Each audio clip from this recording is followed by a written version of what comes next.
আসসালামু আলাইকুম এভরিওয়ান। আজকে আমি তৈরি করে দেখাবো আলু দিয়ে গরুর মাংস। এর জন্য লাগবে পেঁয়াজ, আদা, রসুন, টমেটো, কাঁচামরিচ, ম্যাগি কিউব। তো আমি প্রথমে চুলায় একটি ডেকচি বসিয়ে দিয়েছি।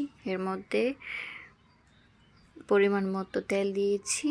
পেঁয়াজ কুচিগুলো দিয়ে খুব সুন্দর করে ফ্রাই করে নিয়েছি। তার মধ্যে গরুর মাংসগুলো দিয়ে একটু ভালো মতো নেড়ে ছেড়ে নিব। তারপর গ্রেট করে রাখা পেঁয়াজগুলো দিয়ে দিয়েছি, আদা দিয়ে দিয়েছি, রসুন দিয়ে দিয়েছি, টমেটো দিয়ে দিয়েছি। তারপর এর মধ্যে ম্যাগি কিউবটা দিয়ে দিয়েছি। এখন সব কিছু ভালো মতো মিক্স করে নিব।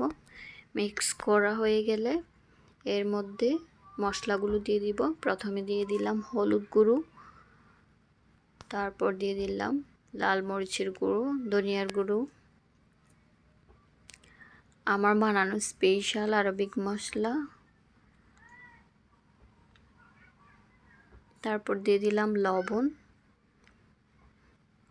এখন সব কিছু ভালো মতো মিক্স করে ঢাকনা দিয়ে ঢেকে দিব, যাতে করে মাংসগুলো খুব সুন্দর করে সিদ্ধ হয়ে যায়। তো এখন মাংসগুলো অনেকটাই সিদ্ধ হয়ে গেছে। এরপর দিয়ে দিচ্ছি কেটে রাখা আলু।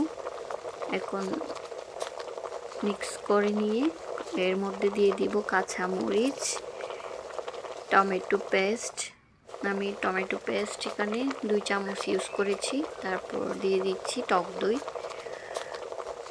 টক দই পরিমাণ মতো দিয়ে সব কিছু ভালো মতো মিক্স করে নিয়ে ঢাকনা দিয়ে সিদ্ধ হতে বসিয়ে দেবো। আমি অফ ক্যামেরায় অল্প পরিমাণে ঝোল দিয়েছিলাম। তো এটা হচ্ছে ফাইনাল লুক। পরোটার সাথে, চালের রুটির সাথে খেতে কিন্তু অসম্ভব মজার হয়।